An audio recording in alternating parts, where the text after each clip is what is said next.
دن نہ یہ رات باقی رہے گی، نہ یہ دن نہ یہ رات باقی رہے گی، بس اللہ کی ذات باقی رہے گی۔ نہ گردش میں صدیوں زمانہ رہے گا، نہ گردش میں صدیوں زمانہ رہے گا، سدا تو کسی کا نہ سکہ چلے گا، ہمیشہ نہ کوئی جنازہ اٹھے گا، ہمیشہ نہ کوئی جنازہ اٹھے گا، نہ خوشیوں کی بارات باقی رہے گی، بس اللہ کی ذات باقی رہے گی۔ یہ دنیا کا میلہ تو ہے 4 دن کا، یہ دنیا کا میلہ تو ہے 4 دن کا،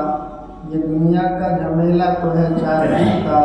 نہ بزم خیالات باقی رہے گی، بس اللہ کی ذات باقی رہے گی۔ میں نے آپ حضرات کے سامنے قرآن پاک کی ایک آیت تلاوت فرمائی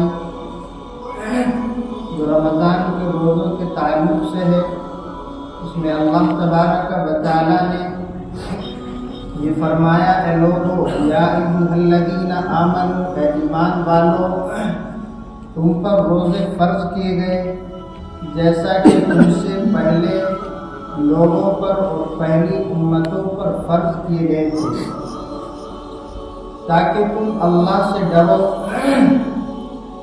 حضرت آدم علی نبینا علیہ الصلاۃ والتسلیم جب انہوں نے اس شجر ممنوعہ جس درخت کے کھانے سے اللہ نے انہیں منع فرمایا تھا اس سے کھا لیا،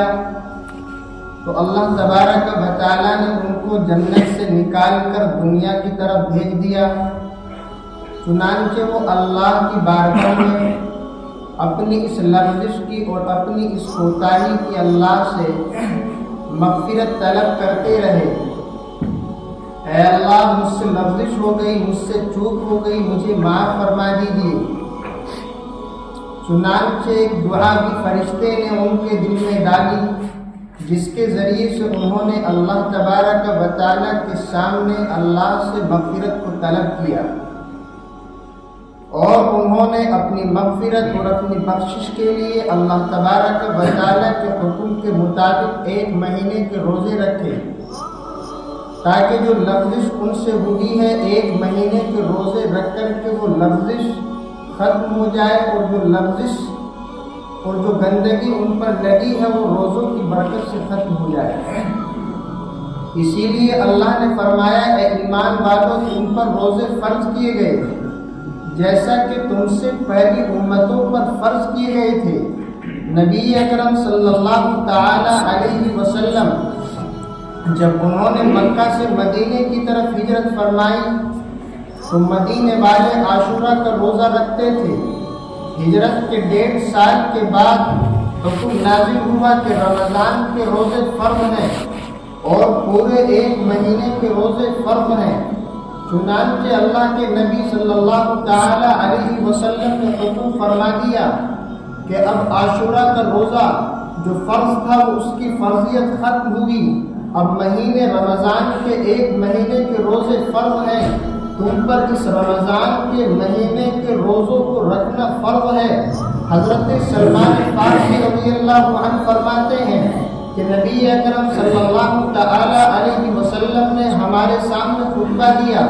جیسا کہ میں آپ کے سامنے بات بیان کر رہا ہوں۔ چنانچہ خطبنا عربی میں اس کو خطبنا خطبے سے تعبیر کرتے ہیں، اور اردو زبان میں اس کو تقریر کہہ لیجئے، گفتگو کہہ لیجئے۔ تو حضرت سلمان فارسی فرماتے ہیں کہ اللہ کے نبی صلی اللہ تعالی علیہ وسلم نے ہمارے سامنے خطبہ دیا اور شعبان کے آخری دنوں میں خطبہ دیا اور لوگوں کو متوجہ کر کے کہا، اے لوگوں، تمہارے اوپر ایک ایسا مہینہ آنے والا ہے جو بہت ہی برکتوں والا مہینہ ہے۔ وہ ایسا مہینہ ہے کہ اس میں ایک رات ہے، شب قدر ہے، اور اس ایک رات کی عبادت 1000 مہینوں سے افضل ہے، اور اللہ تبارک و تعالیٰ نے اس مہینے کے روزوں کو تم پر فرض کیا ہے، اور اللہ تبارک و تعالیٰ نے اس مہینے کی راتوں میں جاگنا تمہارے اوپر مستحب قرار دیا ہے۔ اور اللہ کے نبی نے آخر میں خطبے کے دوران فرمایا کہ اللہ تبارک و تعالیٰ اس مہینے کے اندر جو آدمی نفلی کام کرتا ہے اللہ تبارک و تعالی نفل کا ثواب فرض کے برابر فرما دیتے ہیں، اور جو آدمی ایک فرض کو ادا کرتا ہے اللہ تبارک و تعالی 70 فرضوں کے برابر اس کو اجر اور نیکی عطا فرماتے ہیں۔ بڑا ہی کمبخت اور بڑا ہی بدنصیب ہے وہ شخص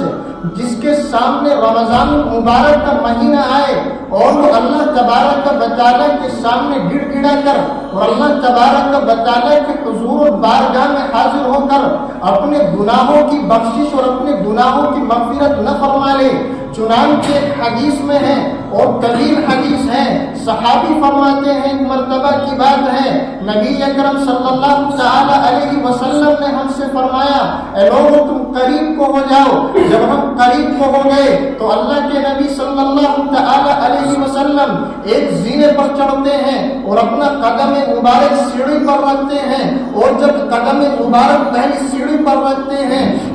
تو آمین کہتے ہیں، اور پھر جب اپنا قدم مبارک دوسری سیڑھی پر رکھتے ہیں تو فرماتے ہیں آمین، اور جب تیسری سیڑھی پر رکھتے ہیں تو فرماتے ہیں آمین۔ چنانچہ نبی اکرم صلی اللہ تعالی علیہ وسلم جب نماز اور خطبے سے فارغ ہوئے تو صحابہ نے پوچھا اے اللہ کے نبی، اے آخر الزمان محمد مصطفیٰ صلی اللہ تعالی علیہ وسلم، آپ ہمیں یہ بتلا دیجیے کہ آپ جب پہلی سیڑھی پر چڑھے تھے تو آپ نے کہا تھا آمین، اور جب آپ دوسری سیڑھی پر چڑھے تھے تو آپ نے کہا تھا آمین، اور جب آپ تیسری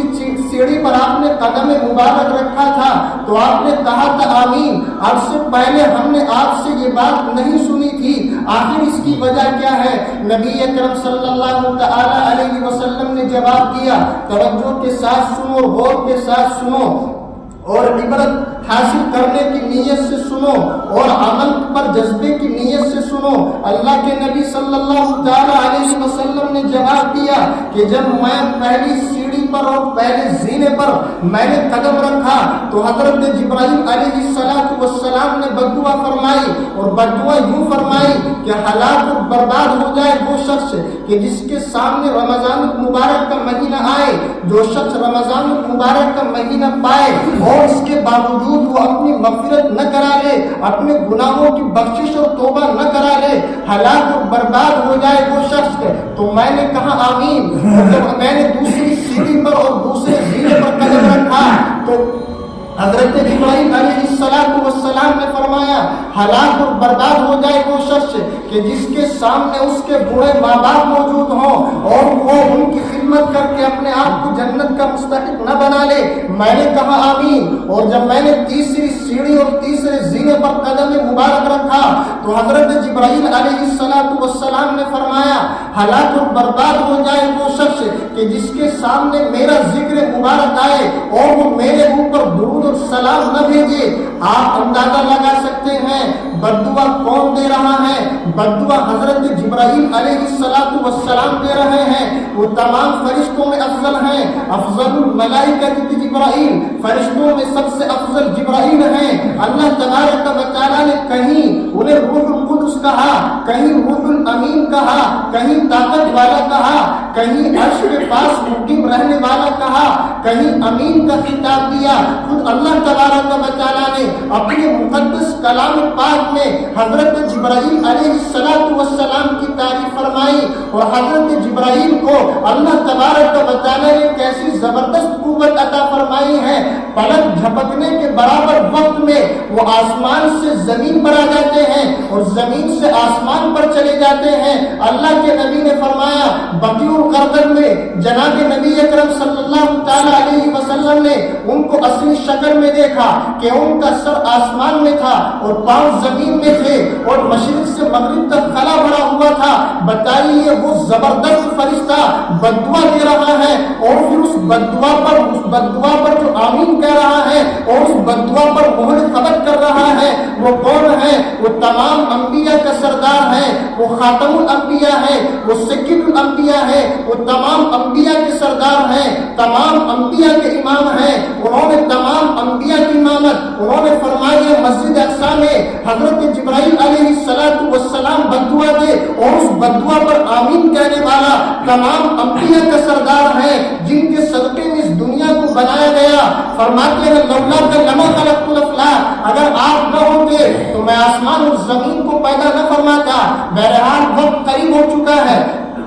باتیں تو لمبی ہوتی چلی جاتی ہیں. میں بتلانا یہ چاہتا ہوں، اللہ کے نبی صلی اللہ تعالی علیہ وسلم نے شعبان کے آخری دنوں میں، جیسا کہ شعبان کے آخری دن اب چل رہے ہیں، ایسے ہی شعبان کے آخری دنوں میں خطبہ دیا صحابہ کرام کے سامنے اور یہ فرمایا کہ تمہارے سامنے ایسا مہینہ آنے والا ہے جو بہت ہی عظیم ہے، بہت ہی برکتوں والا ہے، اور اس مہینے کے اندر ایک رات ایسی ہے کہ وہ 1000 مہینوں سے افضل ہے. اللہ تبارک و تعالی اس مہینے کے اندر شیاطین کو بند کر دیتے ہیں، قیدیوں کے قیدوں کے اندر ان کو ڈال دیتے ہیں. اللہ تبارک و تعالی اس رمضان المبارک کے مہینے میں جنت کے دروازوں کو کھول دیتے ہیں، جہنم کے دروازوں کو بند کر دیتے ہیں، شیاطین کو قید کر دیا جاتا ہے. میرے بھائیو، اتنا عظیم اور اتنا برکتوں والا مہینہ، اور اس مہینے کو پا کر بھی اگر ہم اللہ کے سامنے اپنی مغفرت نہ کرا لیں، ہم اپنے نیک اعمال کے اندر بڑھوتری اور اضافہ نہ کر فرما لیں، تو ہم سے بڑا کمبخت اور بڑا بدنصیب اور محروم کوئی ہو نہیں سکتا. رمضان کا روزہ، اس کی فضیلت آپ اس حدیث سے اندازہ کر سکتے ہیں. تمام کے تمام عبادات اور تمام کی تمام فرائض، اللہ تبارک و تعالیٰ نے ان کے بارے میں یہ نہیں فرمایا کہ میں فلاں عبادت کا بدلہ دوں گا. تمام عبادات اور تمام فرائض کا بدلہ فرشتوں سے اللہ دلوائے گا. لیکن رمضان المبارک اور رمضان کے روزے کی فرضیت اور رمضان کے روزے کی فضیلت کا اندازہ آپ اس بات سے لگا سکتے ہیں، اللہ کے نبی نے فرمایا، حدیث قدسی ہے، الصوم لی وانا اجزی بہ، روزہ میرے لیے ہے. کون فرما رہا ہے؟ اللہ فرما رہا ہے کہ روزہ میرے لیے ہے. تمام عبادات کا بدلہ فرشتے دیں گے، لیکن روزے کا بدلہ میں دوں گا. الصوم لی وانا اجزی بہ، روزہ میرے لیے ہے اور میں خود اس کا بدلہ دوں گا. محدثین اور مفسرین یوں بیان فرماتے ہیں، کہ اللہ تبارک و تعالیٰ نے روزے کے اجر اور اس پر ہونے والے اجر کی اپنے اوپر ذمہ داری لی ہے کہ روزے کا اجر اور اس پر ہونے والا انعام میں عطا کروں گا. اس کی وجہ یہ ہے کہ روزہ ایک ایسی عبادت ہے کہ اس کا پتہ اور اس کا علم اللہ اور بندے کے درمیان رہتا ہے. آدمی چھپ کر پانی پی لے، کھانا کھا لے، اللہ جانتا ہے یا وہ خود جانتا ہے. تمام عبادات جیسا کہ حج ہے، اسی طریقے سے زکات ہے، اسی طریقے سے نماز ہے، دوسرا آدمی دیکھ لیتا ہے. لیکن روزہ ایک ایسی عبادت ہے اور ایک ایسا فرض ہے، صرف یا تو اس کو اللہ جان سکتا ہے یا بندہ جان سکتا ہے. اس لیے اللہ کے نبی نے فرمایا، حدیث قدسی ہے، اللہ فرماتا ہے کہ روزہ میرے لیے ہے اور میں خود اس کا بدلہ دوں گا. اللہ تبارک و تعالی ہمیں رمضان المبارک کے مہینے کی قدردانی کی توفیق عطا فرمائے اور اس میں خوب زیادہ سے زیادہ عبادت کرنے کی توفیق مرحمت فرمائے. وما علینا